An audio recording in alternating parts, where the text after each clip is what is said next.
पोटली बटन्स वाले कुर्ते बने हुए तो बहुत सुंदर लगते हैं, लेकिन इन बटन्स को लगाना इतना आसान काम नहीं है जितना देखने में लगता है। तो इसीलिए आज मैं आपके साथ एक बहुत इजी ट्रिक शेयर करूंगी, जिसका इस्तेमाल करके आप बिल्कुल परफेक्ट पोटली बटन्स अपनी कुर्ती पर लगा पाएंगे।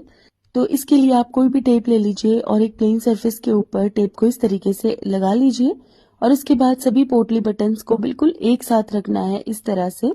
तो इस तरह से ना ये टेप के ऊपर एक ही लाइन में चिपक जाएंगे और लगाते हुए बिल्कुल भी नहीं खिसकेंगे।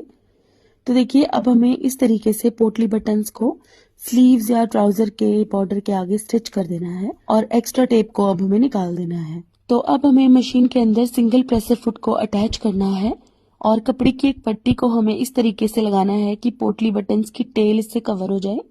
अब इस पट्टी को अटैच करने के बाद इसे पिछली तरफ फोल्ड करके तुरपाई कर देंगे और देखिए कितने परफेक्ट पोटली बटन्स अटैच हो गए हैं। Thank you for watching, bye.